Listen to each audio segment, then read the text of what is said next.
ఓం నమస్తే. నేను doctor Venkata Chaganti, president, university of applied Vedic sciences. Trinath Kumar గారి యజ్ఞం ఫస్ట్ చూద్దామండి. ఆ తర్వాత శ్రీనివాస్ గారి ప్రశ్న తీసుకుందాము. తీసుకొని దానికి సమాధానం చెప్పుకుని ప్రయత్నం చేద్దాం. మొట్టమొదట త్రినాథ్ కుమార్ గారి ఆ, హోమం పైన ఆ ఇంట్లో కూర్చొని చక్కగా ఎలా చేసుకుంటారు చూడండి, నీట్గా. అలా మీరు కూడా చేసుకోవచ్చు. ఒక్కసారి చూడండి. ఇక్కడ త్రినాథ్ కుమార్ గారు హోమం చేస్తున్నారు. వారు మంత్రాలు చదువుతున్నారు, మనకి వినిపించట్లేదు. దూరంగా పెట్టినట్టున్నారు కెమెరా. ఓం అగ్నయ స్వాహ, ఇదం అగ్నయే ఇదన్న మమ.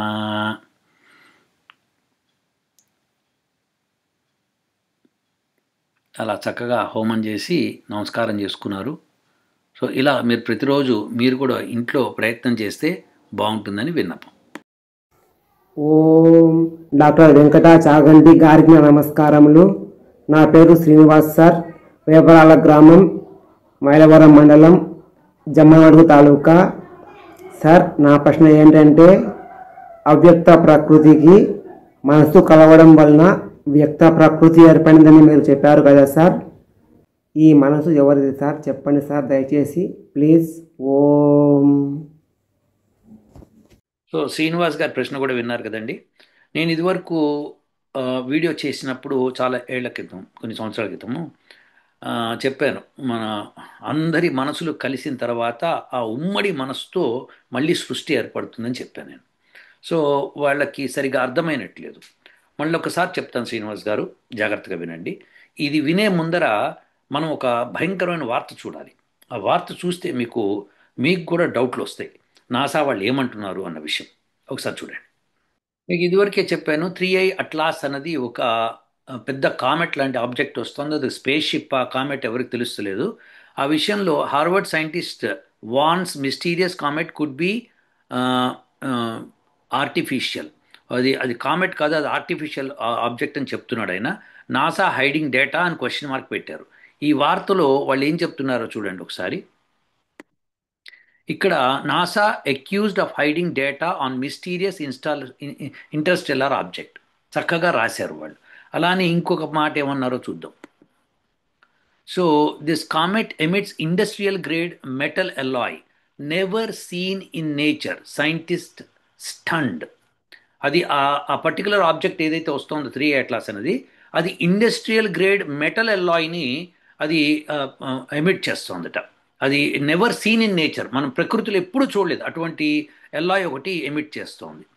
సో ఎల్లాయ్ అంటే మీకు తెలుసు కదా. So object releases nickel without iron. ఇనుము లేకుండా నికెల్ బయటకు వస్తుందట. A possible sign of engineered material.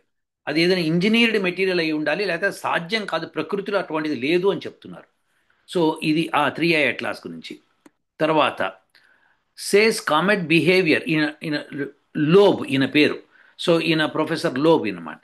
Says comets behaviour defies natural ఏంటిది ఇక్కడ, urges public to prepare natural loss. ఇక్కడ లాస్ అని ఉండాలి, నేచురల్ లాస్. సో ప్రకృతికి సహజమైన ఫిజిక్స్ లాస్ ఏమున్నాయో అవన్నిటిని డిఫై చేసి అది వస్తోంది. So public should be prepared అని చెప్తున్నాడు. బాగుందండి. So that it is 1000% coincidence అనేది చెప్తున్నాడు.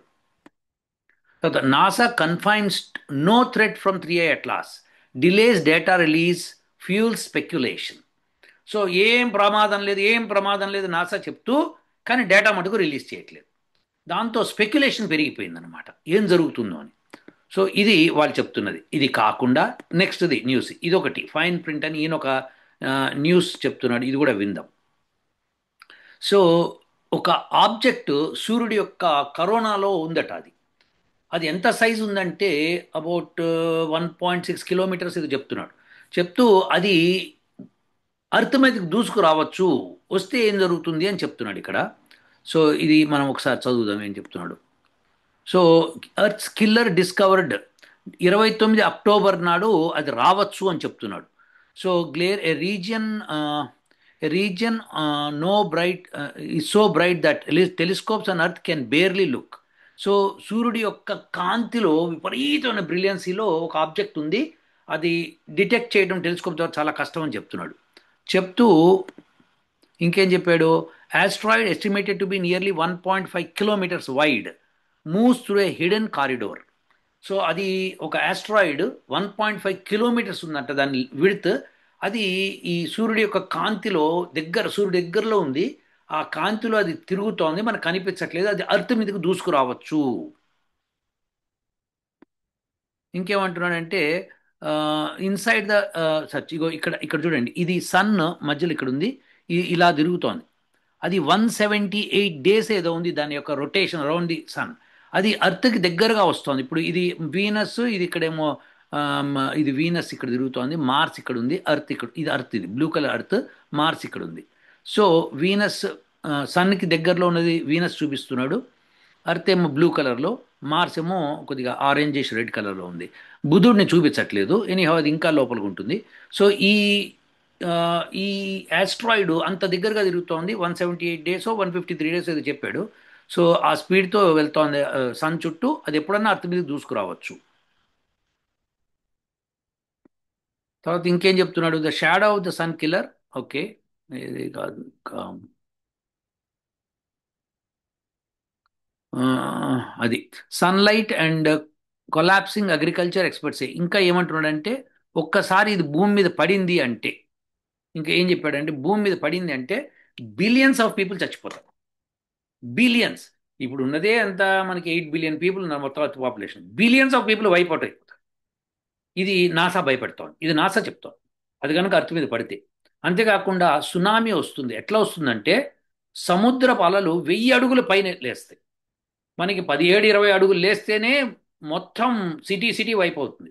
అలాంటిది 1000 అడుగులు లేస్తోందంటే ఇక మీరు ఇమాజిన్ చేసుకోండి. అలా లేచి మొత్తం భూమి వైప్ అవుట్ అయ్యి బిలియన్స్ ఆఫ్ పీపుల్ చచ్చిపోతారు అంటున్నాడు. ఆ బిల్డింగ్స్ మొత్తం సిటీస్ మొత్తం కొలాప్స్ అయిపోతాయి అంటున్నాడు. అది ఎటు పడుతుంది, ఏం పడుతుంది తర్వాత సంగతి. మొత్తానికైతే నాసా చెప్తోంది 29 అక్టోబర్ డేట్ ఇచ్చారు. పడుతుందా అంటే పడదు.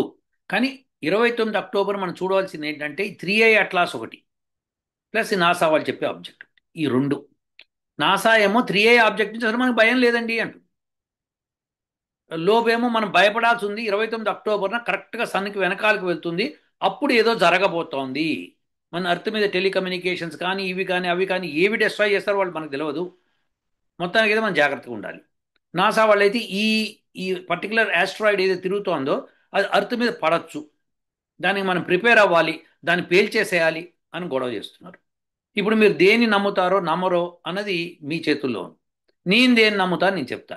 ఏమీ కాదు, అది కాదు ఇది కాదు. ఓకే, ఎందుకంటే మన కలియుగానికి 4,32,000 సంవత్సరాలు ఉంది టైం. దానిలో 5,000 సంవత్సరాలు అయింది ఇప్పటికి. సో ఏమీ కాదు, భూమి భద్రంగా ఉంటుంది, మీరు ఏం కంగారు పడద్దు. ఏదైనా చిన్న చిన్న ఉల్కలు పడుతూ ఉంటే పడవని చెప్పము, ఎక్కడో చోట పడుతూ ఉంటాయి. అప్పుడు కొన్ని ఇళ్ళు, కొన్ని వాహనాలు ఏవో ధ్వంసం అవుతుంటాయి. కానీ 1.5 కిలోమీటర్స్ విడుతున్న ఆస్ట్రాయిడ్ మన భూమి మీద పడే ఛాన్స్ ఇప్పట్లో లేదు. ఇది గుర్తుపెట్టుకోండి. ఎందుకంటే సూర్యుడి యొక్క అట్రాక్షన్ విపరీతంగా ఉంటుంది దాని మీద. అది సూర్యుడి యొక్క ఆర్బిట్ను వదిలేసి వెళ్ళటం అన్నది ఎట్లా జరుగుతుందో తెలియదు. అది పోయి అక్కడున్న వీనస్ కానీ లేకపోతే బుధుడిని కానీ కొట్టుకునే ఛాన్స్ ఉంది, ఒకవేళ లూజ్ అయితే అది, లేకపోతే లేదు. సో ఇది సో ఇది అయిపోయింది. ఇప్పుడు ఈ డిస్కషన్ అయింది కదా. సో మీరు ఎక్కడా భయపడాల్సిన అవసరం లేదు. ఇప్పుడు శ్రీనివాస్ గారి ప్రశ్న ఏంటంటే, ఉమ్మడి మనసులు కలిసి ప్రకృతిలో మనకి అవ్యక్త ప్రకృతి వ్యక్త ప్రకృతి అవుతుంది అని చెప్పాను అని చెప్తున్నాడు. నాయన శ్రీనివాస్ గారు, మీరందరూ ఆ వీడియోలు సరిగ్గా చూస్తలేరని నాకు అర్థమవుతుంది. ఇప్పుడు ప్రళయం వచ్చింది. ప్రళయం వచ్చే సమయానికి చాలా మానవాళి జంతువులు అన్నీ ఉంటాయి కదా.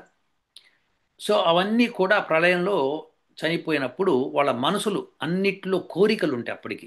ఇది చేద్దాం అది చేద్దాం. ఫర్ ఎగ్జాంపుల్, ఇప్పుడు మీరున్నారు, మీరు ఇది వీడియో వింటున్నారు, దీని తర్వాత గంట తర్వాత ఏదో చేద్దామో 2 గంటల తర్వాత ఏదో చేద్దామని ఉంటుంది మీ ప్లాన్లో. అది నిద్రపోవడం కావచ్చు, లేకపోతే రేపు పొద్దున్న ఇది చేయాలని కావచ్చు, లేదా ఆ జాబ్ ఇంటర్వ్యూకి వెళ్ళాలని కావచ్చు, లేకపోతే ఆ జాబ్ వస్తుంది, లేదా ఈ బిజినెస్ ఇలా చేయాలని కావచ్చు, లేకపోతే ఇంకేదన్నా కావచ్చు. అరే ఈ వస్తువులు ఇంట్లో కావాలి, పిల్లలు ఏదో అడుగుతున్నా ఇది కావాలి, ఏవో ఆలోచనలు పెట్టుకొని ఉంటారు. ఆ ఆలోచనలన్నీ మీ మనసులో ఉంటాయి కదా. సో ఈ మనసులు ఉమ్మడి మనసులు, ఈ భూమి మీద ఉన్న అందరి ఉమ్మడి మనసులు ఏమున్నాయో అవన్నీ కూడా, ఆ కోరికలన్నీ కూడా మళ్ళీ సృష్టి జరిగినప్పుడు ఆ ఉమ్మడి మనసు, అంటే ఈ మనసులన్నిటి యొక్క కోరికల్ని కలిపిన ఉమ్మడి మనసు ఒకటి ఉంటుందన్నమాట. అంటే ఉమ్మడి మనసు ఉంటుంది అంటే ఏంటి? ఈ కోరికలకు అనుగుణంగా సృష్టి జరుగుతుంది. అదే నేను చెప్పింది నాసదీయ సూక్తంలో. సో అది ఏర్పడినప్పుడు ఆ కోరికల ప్రకారం మళ్ళీ జన్మలు తీసుకుంటారు. వాళ్ళ ఆకారాలు, రూపురేఖలు అన్నీ కూడా వాళ్ళ కోరికల ప్రకారం లాస్ట్ జన్మలో ఎట్లా ఉండిందో ఆ ప్రకారం వాళ్ళు ఊహించిన దాని ప్రకారం జరుగుతుంది. ఫర్ ఎగ్జాంపుల్, ఒక అతను ఉన్నాడు అనుకోండి, నేను ఫుట్బాల్ ప్లేయర్ అవ్వాలి, ఫుట్బాల్ ప్లేయర్ అవ్వాలి, ఫుట్బాల్ ప్లేయర్ అనుకుంటున్నాడు అనుకోండి. అతనికి ఆ జన్మ ఎట్లా వస్తుందంటే అక్కడ ఆ వాతావరణం ఏర్పడుతుంది అనమాట, ఎక్కడైతే మళ్ళీ ఫుట్బాల్ క్రియేట్ జరుగుతుంది. సో అలా రకరకాల ఆలోచనలు ఉన్న వాళ్ళందరికీ తగ్గట్టుగా ఏర్పడుతూ ఉంటాయి. సో ఆ ఏర్పడడం కూడా ఆ అనుకూలతను బట్టి. సో అందుకని మనకి ఎప్పుడన్నా ఈ ప్రళయం ఇలాంటివి వస్తాయని వీళ్ళందరూ అంటున్నారు కదా, అలాంటి సమయంలో ఒకవేళ నిజంగా ఆ 1.5 కిలోమీటర్స్ ఆబ్జెక్ట్ కనుక భూమి మీదకి వస్తోంది అనుకోండి, వచ్చినప్పుడు మనం అందరం కలిసి భూమి మీద అందరం కలిసి ఓం అని ఒకేసారి జపించడం జరిగితే కనుక పరమాత్ముడి దయతో ఆ ఉమ్మడి మనసు యొక్క సహాయంతో రక్షణ వస్తుంది. ఓంకారం అంటేనే రక్షణ. సో అందరికీ రక్షణ వస్తుంది అనమాట. ఆ రక్షణతో ఏమవుతుందంటే అది ఆస్ట్రాయిడ్ తప్పుతుంది. సో ఇలాంటి భయంకర విపత్తుని ఉమ్మడి మనసు కావాలి. సో అందరూ కలిసి కట్టుగా చేయాలి. అందుకని కలిసి కట్టుగా చేయడం అన్నది సాధ్యం కానప్పుడు ఋషులు ఏంటంటే వాళ్ళ యోగ శక్తితో వాళ్ళు దాన్ని ఆపగలిగేవాళ్ళు, వాళ్ళు చేయగలిగేవాళ్ళు. ఎందుకంటే వాళ్ళకి ఆ శక్తి ఉంటుంది కాబట్టి. మనందరికీ అంత శక్తులు లేవు కాబట్టి అందరం కలిస్తే ఆ శక్తి వస్తుంది. సో అందుకనే అందుకనే మనకి ఋగ్వేదంలో చివరి మండలంలో చివరి సూక్తంలో మనకి చక్కగా చెప్పారు, అందరూ కలిసి, మీ అందరు మనసులు కలిసి మీరు మాట్లాడుకోండి, అందరు మనసులతో ఒకే ఏకీభావంతో ఉండండి అని చెప్పి మంత్రం ఉంది మనకి. సో అందుకని సో అలా ఎందుకు చేయమంటున్నాడంటే దాని మూలంగా ఎప్పుడూ ధర్మం స్థాపించబడుతూ ఉంటుంది. మనందరికీ కూడా ఒకవేళ జన్మలు వచ్చినా మంచి జన్మలు వస్తూ ఉంటాయి, ఉత్తమమైన జన్మలు పొందుతాము. మనకందరికీ కూడా సుభిక్షత వస్తుంది. ఎక్కడ ఎడారుల్లో పుట్టడము, భయంకరమైన దుర్భరమైన జీవితాలు గడపడం ఇలాంటివి ఉండవు. సో ఉమ్మడి మనసు. సో అందరూ అదే ఒకే ఆలోచన పెట్టుకోండి, అందరం సుభిక్షంగా ఉండాలని ఆలోచన పెట్టుకోండి. అప్పుడు ఎక్కువ మంది ఏదైతే అనుకుంటున్నారో ఆ బలం ఉంటుందన్నమాట. ఆ బలంతో మళ్ళీ జన్మల్లో అట్ట వస్తుందన్నమాట.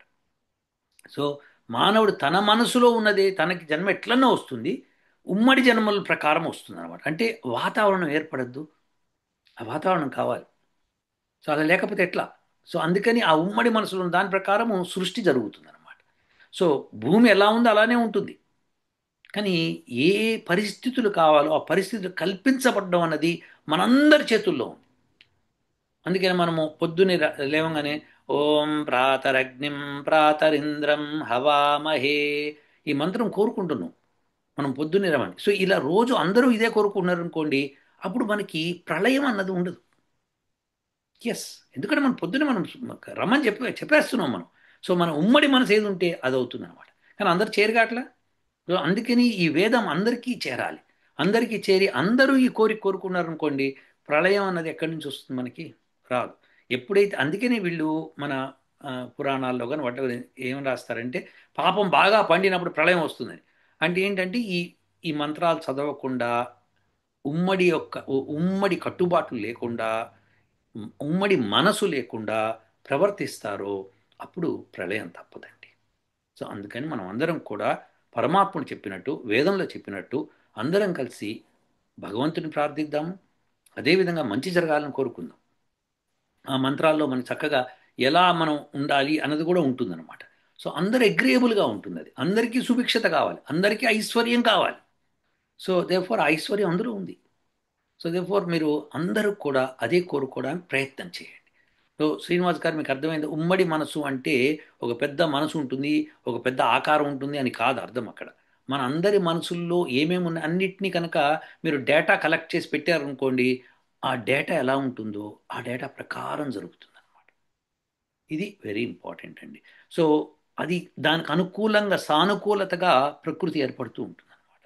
సో అలానే ఇండివిజువల్గా ఏమేమి కోరుకున్నా అలా అక్కడక్కడ భూమి మీద పుడుతూ ఉంటారు అనమాట. సో ఇలా జరిగిపోతూ ఉంటుందన్నమాట. సో ఆ జరగడాన్ని మనం ఏమో ఆపలేం. ఎందుకంటే వాళ్ళు చేసిన పాపానికి తగ్గట్టుగా వాళ్ళు ఫలితం అనుభవిస్తూ ఉంటారు, పుణ్యం తగ్గట్టుగా ఆ ఫలితం కూడా వస్తూ ఉంటుంది. అది పరమాత్ముడు చూసుకుంటాడు. సో ఇది పరమాత్ముడు మనసు కాదు, మనం అందరము లివింగ్ బీయింగ్స్, జీవులందరూ కలిసి కట్టుగా మనం చేసే క్రియలన్నీ కలిపిన మనసు ఏదైతే ఉంటుందో ఆ మనసు అలా వెళ్తుంది అనమాట. దానిలో మన పాత్ర ఏది ఉందో మనకి అదే దక్కుతుంది. వేరే వాడి పాపం మనకు అంటదు, వేరే వాడి పుణ్యం మనకి రాదు. మన పుణ్యము మన పాపమే మనకుంటుంది. అందులో లేసమంతైనా డౌట్ అవుతుంది. సో ఇది జరుగుతుంది శ్రీనివాస్ గారు. సో అర్థం చేసుకోవడానికి వీడియోని వినటమే కాదు, కంటిన్యూటీ ఆఫ్ వీడియోస్ ఉండాలన్నమాట. నేను మొదట చెప్పిన వీడియో, దానికంటే తర్వాత చెప్పిన వీడియో ఇలా ఉంటాయి. వాటిని జాగ్రత్తగా అబ్జర్వ్ చేస్తే మీకు కరెక్ట్ ఆన్సర్ వస్తుంది. సో మళ్ళీ ఒకసారి ఫైనల్గా చెప్తున్నా, ఉమ్మడి మనసు అంటే ఈ క్షణంలో మన అందరి మనసుల్లో ఏమేమి ఆలోచనలు ఉన్నాయో, మనం ఏమేం పుణ్యాలు చేశామో, ఏమేం పాపాలు చేశామో అన్నీ కలెక్టెడ్గా ఉన్న డేటాని ఉమ్మడి మనసు అనాలి. సడన్గా ప్రళయం వచ్చింది అనుకోండి, అందరం వైపౌట్ అయిపోయాం, అందరం చచ్చిపోయాం అనుకోండి. అప్పుడు మన మనసుల్లో ఉన్నటువంటి కోరికలన్నీ ఏవేవి ఉన్నాయో, మనం ఏమేమి ఆలోచనలు చేశామో, మనం ఏమేం పుణ్యాలు చేశామో, ఏమేం పాపాలు చేశామో అన్నిటికీ తగ్గట్టుగా మళ్ళీ నెక్స్ట్ సృష్టిలో మనకి వాతావరణం ఏర్పడుతుంది. సో ఇది జరుగుతుంది. అప్పుడు దానికి తగ్గట్టుగా మన ప్రవర్తనలు కూడా అట్లనే చేస్తాం. చేసి దాన్ని మనం అనుభవించాల్సి మనం అనుభవించేస్తాం. సో ఇదండి పరిస్థితి. అందరూ వేదాన్ని మనం నమ్ముదాము, వేదంలో పరమాత్ముని ఇచ్చిందే నమ్ముదాము. దాన్ని తీసుకొని ఋషులు మనకి అందించిన జ్ఞానాన్ని తీసుకొని ఆ జ్ఞానాన్ని ఇంకాస్త విస్తారంగా చేసుకుంటూ విస్తృతంగా మనం ప్రచారం చేస్తూ, హోమాలు చేస్తూ, యజ్ఞాలు చేస్తూ బ్రహ్మాండంగా మనం జీవితం గడుపుదామండి. ఉంటానండి. ఓ